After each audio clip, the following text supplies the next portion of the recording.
You're listening to the Cricket Podcast.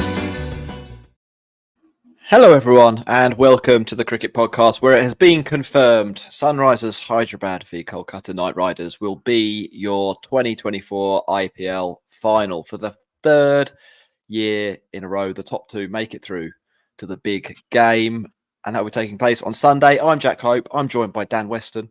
We'll be talking you through the action from Qualifier 2, or Sexy Game 2, as we were calling it on the Cricket Podcast on Wednesday, when we last spoke, and taking a look forward to that final. How are you doing, Dan? Yeah, I'm good. Enjoyed the game, although it kind of developed into a bit of a damp squib by the end, didn't it, really? Yeah, it did. Before we get going, I just want to give a shout out to our sponsor, Manscaped. You should head over to their website, manscaped.com, and use the code CricketPod for 20% off plus free shipping. You can get yourself a beard hedger, make yourself nice and sharp like me, or you can get one of their below the waist grooming tools, which what they're known for, how they made their name. I can recommend them as well. I'll remind you, manscaped.com is where you need to go. Use the code CricketPod for 20% off plus free shipping. And also, without even going there, make sure you click like and subscribe. We want to keep those numbers growing. We've had some reviews in. I'll try and get to one or two of them before the end of the show. And, big thumbs up if you've been one of the people who've contributed. Dan, in the cricket today, Rajasthan Royals, they won the toss. They inserted Sunrisers Hyderabad. It seemed like that would probably be a good idea, bearing in mind the threat of dew. And it was pretty tough going for Sunrisers. They battled their way up to 175. Heinrich Klaasen was the star, if you want to call it star. He finished on 50 off 34 balls. Tripathi, he left his mark as well, 37 off 15 for him. And in the context of the game, that looks like a pretty good innings. Avesh Khan, he was the pick of the bowlers, 3 for 27. And Trent Boult was in the wickets as well, albeit he got smashed. In response, well, it started pretty badly for Rajasthan. Tom Kohler-Cadmore did not fulfill his Butler replacement role requirement with 10 off 16, although he did try and hit every ball back to Rajasthan, basically. He fell. Sanju Samson came in. Jaiswal got going. Then they started to lose wickets. Jaiswal went on 65. Samson went on 67. Parag in and out. 79 for 4. That became 79 for 5. That became 92 for 6. And it was last stand time. Rodman Powell and Dhruv Jurel, the final last and probably not best hope for Rajasthan. It wasn't enough. Shahbaz Ahmed and Abhishek Sharma took a combined 5 for 47 in an IPL qualifier to take their team to the final. Dan, I didn't think I'd be saying this before this match. Sunrisers Hyderabad's spin attack has taken them to an IPL final. What were your thoughts on the game overall? Well, when you've got kind of a pretty chunky run of right-handers in the Rajasthan lineup, there's probably an argument so that the Hetmeyer should have batted higher than 7. I would say that it was perfect for the conditions, and the matchups were perfect for their left arm spinners, who obviously are not really spinners that you would consider front line. But so I'm sure Sunrisers will be delighted. 5 for 47 off 8 overs between the pair of them. Oh, I mean, not considered front line. I mean, Abhishek Sharma doesn't bowl in every game. No, he's about as part-time as you can be. I mean, in fact, I'm just going to get it up now. I think Abhishek Sharma over this season, he's bowled 42 balls, 28 of them in that match. He's bowled 2/3 of his balls in the biggest game of the season and return figures of 2 for 24. And was basically unplayable at points. My take, Dan, and then we'll get into some of the stuff in a second. My broad take was that this pitch was not up to the mark for the quality of, or for for a showcase game. I think basically in the end, whoever batted second was going to lose. They bowled 9 overs of part-time spin. Markram got hit a little. When I say got hit, he went for 10 off his over. The others were unplayable. I know, or I heard, I was doing commentary on Guerrilla Cricket, so I didn't hear the commentary on the TV, but I heard they were going in quite hard on the Rajasthan Royals batters. And I think in this case, it was one of those situations where the conditions were just against them and there wasn't much they could do. And if you want to talk about Rajasthan's batters, the kind of the noise, if you like, was that this exposed a bunch of sloggers as sloggers and that they couldn't play real cricket when the conditions got tough. And I don't even think that's true. I think Rajasthan have actually got a bunch of, in quotes, real batters in Sanju Samson and Jaiswal and even Rian, Jurel and who's yeah, got a really Rian Parag, for example. Yeah. So it's not true. It just was really, really hard to bat. And Sunrisers happened to have the exact type of bowler that would work as kryptonite against Rajasthan in those conditions. I don't know. Is it more complex than that? Did I miss something from a strategic point of view? Have Rajasthan bottled this? Look, you can never really blame a team for bottling a game in a knockout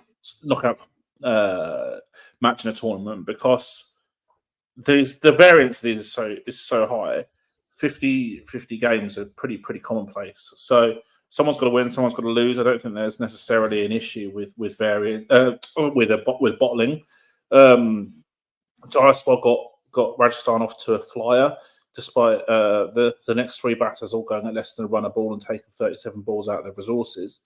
I think what was important to note is that I think it was Sunil Gavaskar who really gave Rian Parag some criticism for his sort of sky up in the air of Shahbaz Ahmed. Well, look, Rian Parag 6 or 10 balls. And Sunil Gavaskar was like, but he can afford to play a few dots. Okay, well, if he plays a few dots, the required run rate gets up to 12 and over with like 8 overs left. So 12 and over with 3 or 4 overs left, doable. 12 and over with 8 overs left. Well, it's not mountain decline, but it's not far from it.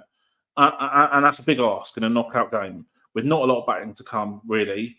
I think questionable tactics from Rajasthan in terms of like the glut of right-handers against the left-arm orthodoxes. I think if you bring Shivan Hetmyer higher up the order, then it becomes a bit more of a matchup blocker for Shahbaz Ahmed and Abhishek Sharma. But they were kind of almost inviting them to bowl with impunity against their array of right-handers. Yeah, that's probably a thing. Would say as well, I feel like their innings is fairly badly paced. If we're looking at for the sort of the middle overs in particular, they just kind of, like I say, they let Rajasthan kind of bowl at them a little bit and then left themselves way too much to do at the end. Which is not the first time I've said that about an IPL team. Yeah, I think I basically agree with all of that. But for me, the match was, and I put my money where my mouth is on this. When Jaiswal was out, I was like, this game's over. The set left-hander. And it was clear, it was pretty clear even at that point that we were about to see a lot of left-arm finger spin. And I just don't think that, I don't think there's really any team that would have been up to it. I think it was really unlucky, if you're a Rajasthan fan, that this exact combination of factors came together in the biggest game of the season to leave you such a difficult task. I don't know if there's anything else from a batting point of view. I mean, I'd give props to Jurel. He batted exceptionally well. The exception as well to the collapse. 56 off 35 on that pitch against that attack is top going. I don't know if you want to say anything about Tom Kolakab more. People will want us to say something about Tom Kolakab more because he's English and therefore we know him and it's our responsibility. Didn't bat well. It's my take.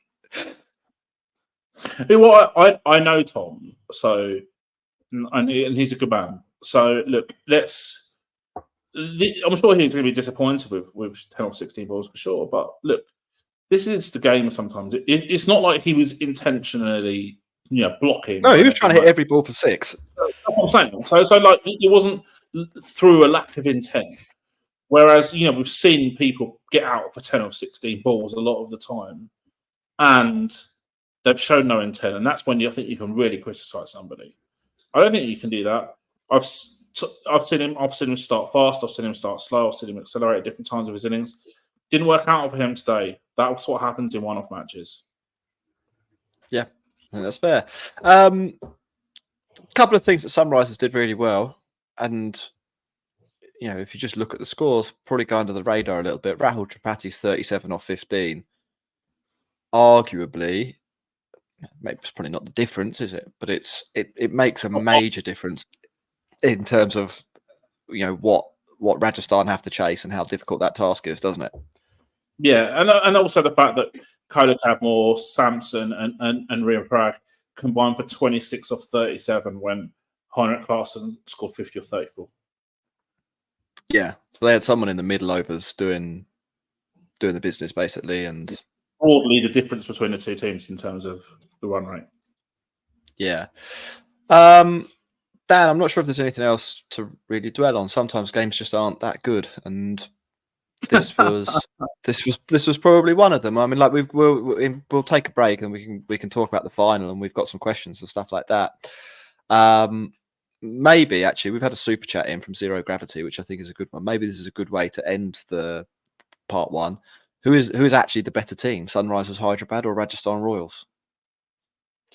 Well, I'm going to let you go first, Jack, because actually Zero Gravity asked me the question. So I'm going to let you have your take. So I said before the game that I thought Sunrisers were the favourite, and my reasoning for that was I thought they could win more different types of matches, and I thought that their bowling group overall was a little bit underrated. Like if you look at the economies of their bowlers this year, a lot of them have been smacked, but they've been smacked in games where Sunrisers have been getting 280. Like their economy relative to the games they've been playing in hasn't been awful, and so that was my general theory. I thought that Rajasthan's path to victory would be to take lots of wickets early, which they actually did do, and then get Klaasen. You had to get Klaasen, and not getting Klaasen means that Sunrisers get up to 175, which I think had Rajasthan got to bat on the first innings version of this pitch, they probably would have got. But because they didn't get to bat on that pitch, and because there was no dew, it was a nightmare. But in a sense, what we saw today was just an example of the type of game that I thought Sunrisers could win, that Rajasthan didn't have the equipment to win, if that makes sense. I don't know what your thoughts are. Yeah, and I bet you didn't have 5 for 47 from the two left arm and non-frontline spinners on your bingo card either. I wasn't expecting that. Look, I've been clear for this for years, all right? Is that to get to this stage of the tournament, you've got to be a good team, right? So the two teams we're playing a qualifier to will be the team who lost the first qualifier. So by rights, it means that they finished in the top two of the group, and the second team will have beaten who is effectively fourth place now. So these are the best teams in the comp. And I feel that, look, these games can go either way. Conditions determine stuff, variance determines stuff, the odd catch that's dropped, or if the LBW that's given or whatever can really change the game. And 50-50 really, I think, is fair. I think that both teams have got areas where they're stronger than the other one, but both of them are two of the better teams in this comp. I mean, they had an identical record, and there's 0.14 of a run difference between them when it comes to net run rate. Like, they are relatively similar teams. I think perhaps with Jos Buttler in the 11, Rajasthan are a bit better, but without him, and that's a factor as well, then they're not. They lose one of the things that they lose one of their super strengths, and they have to replace him with a guy who's not got the same talent in the locker, basically. And that's a lot of people. It's not really a slight on Tom Kadmore that he's not Jos Buttler. Pretty much every player in the world, yeah. Not far off anyway. Yeah. Dan, we're going to take a break. Then we're going to come back. We're going to have a look forward to the final. Mhm. You're listening to the Cricket Podcast.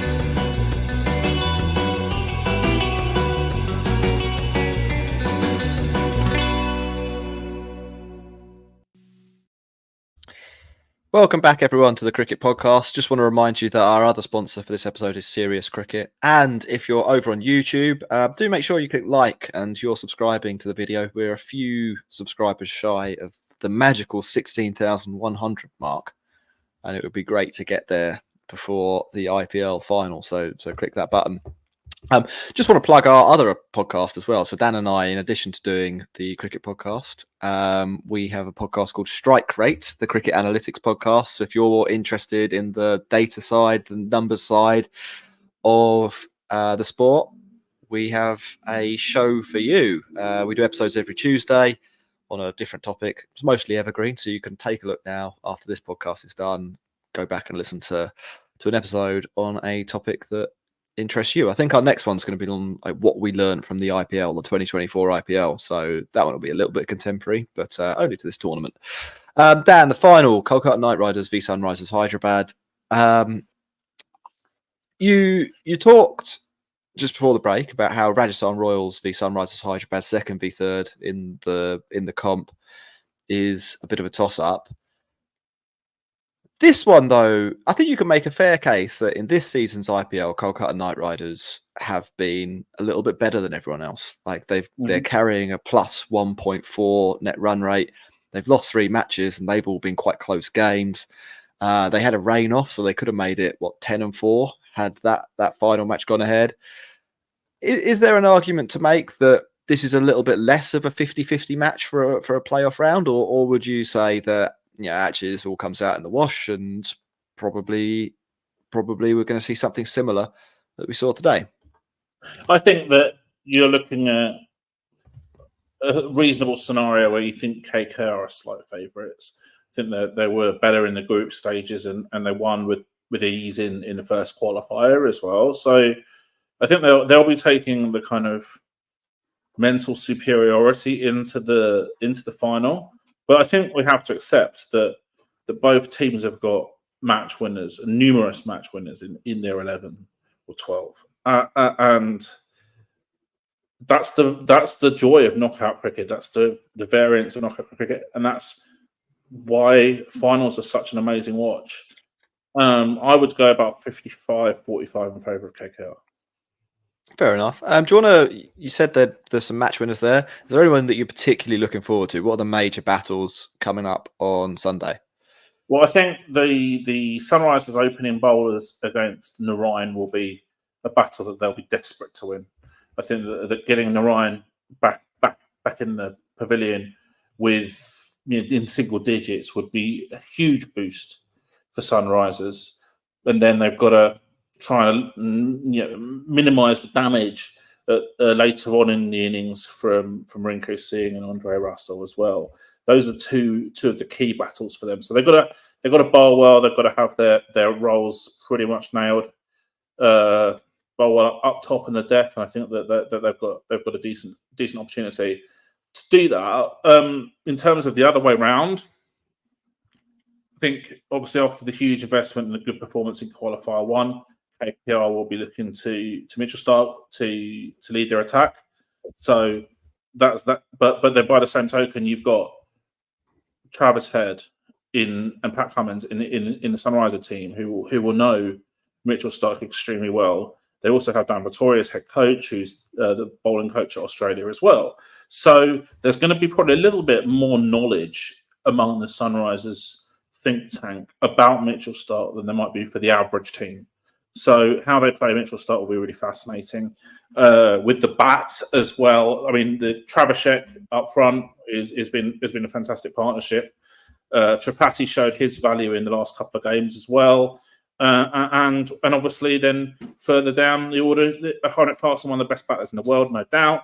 And then Abdul Samad, very capable of a boundary-laden cameo at the end as well. So look, I think both teams are going to really need to focus on their bowling. Probably more pace oriented for Sunrisers, despite what happened today. More spin focused for KKR. They're probably going to go 8 overs a spin between Varun Chakravarti and Sun on the Line. So yeah, a lot of dynamics at play, and it shows you there's match winners on both teams. There's targets on both teams. A lot of sort of knowledge of each other's players, and I think that that's why it's going to be a fantastic game. And I'd say 55-45 seems about right to me.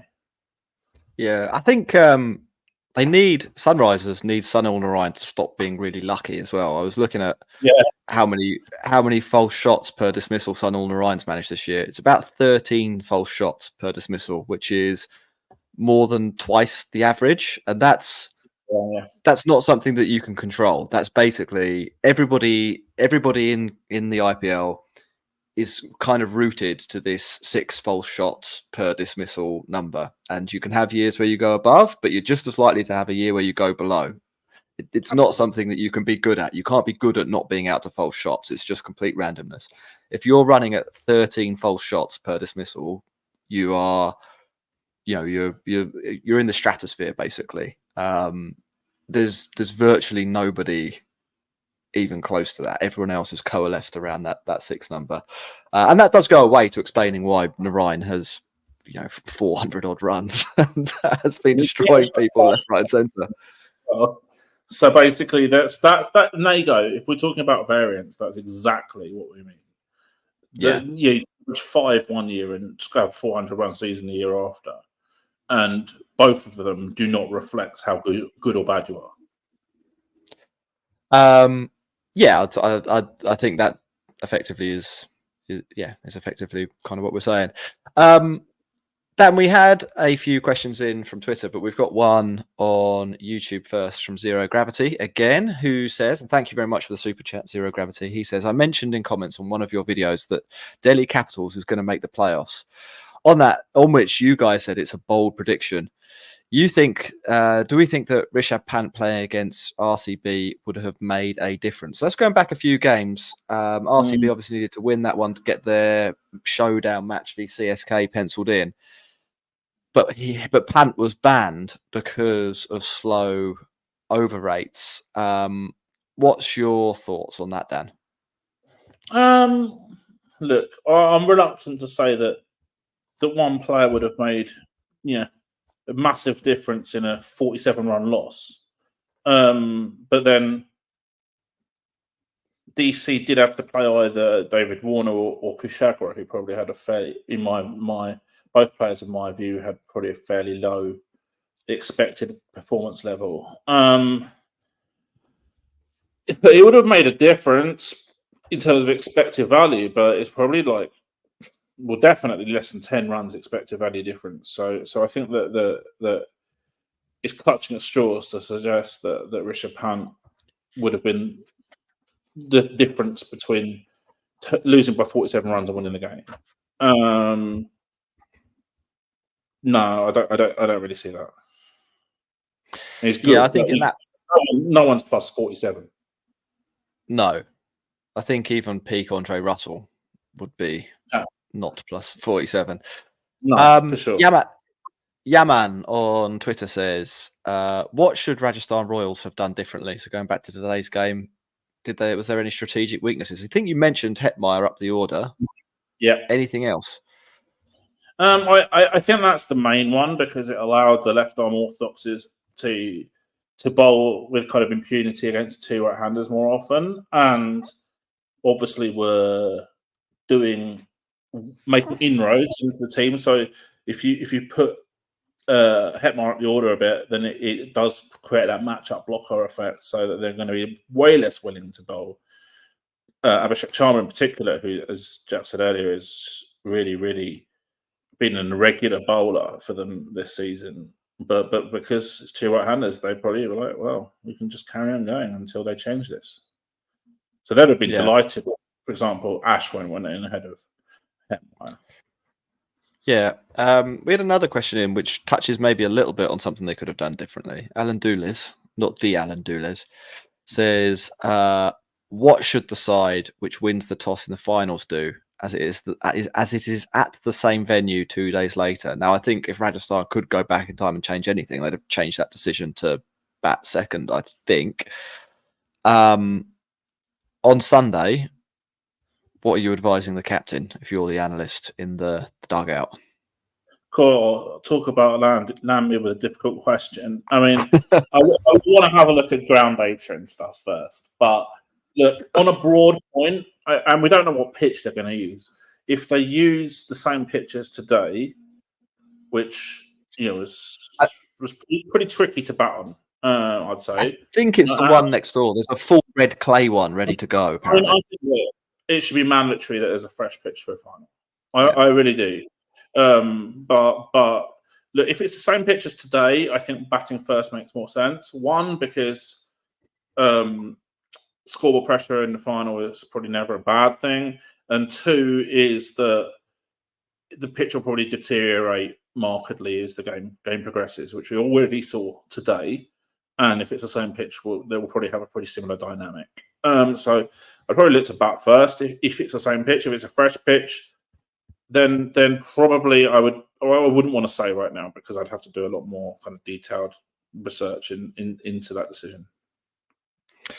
Ayush asks, and I think this is a question that a lot of people in India, not from the city of Hyderabad, are asking: How do you stop Pat Cummins from winning?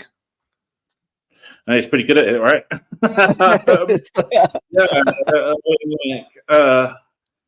It's quite incredible, really. That I'm not a massive believer in clutch cricket players, but Australia and their senior players seem to have this kind of similarity to German football team in their pomp, where they somehow just get through to semi-finals or finals and win them. Not necessarily even play well in those games, but just find a way to get the job done. You have to give them credit. Yeah, I think make him less good is one of the answers. I don't know, hammer one of his feet. Isn't there a film about ice skaters that did that? Tonya, about Tonya Harding. Yeah. Or maybe do like the rumoured lasagna poisoning, like what happened to Tom a few years back. They're trying to get the Champions League. I don't know. not advocating that for 1 minute. Dan, I think they're probably a good place to end. Yeah, with you on the pod, and we did this when RCB were eliminated. No, who went out last? Who did Rajasthan knock out? RCB. Yeah. We did our 4 retentions for them, Max and I. Rajasthan are out. Imagine a world where they do only have 4 retentions because we actually don't know what the retentions will be. Who should Rajasthan be prioritising? Let's say 3 domestic, 1 overseas. Well, Jack, you're in luck because I have actually done a full retention article that I've scheduled to publish tomorrow on Substack.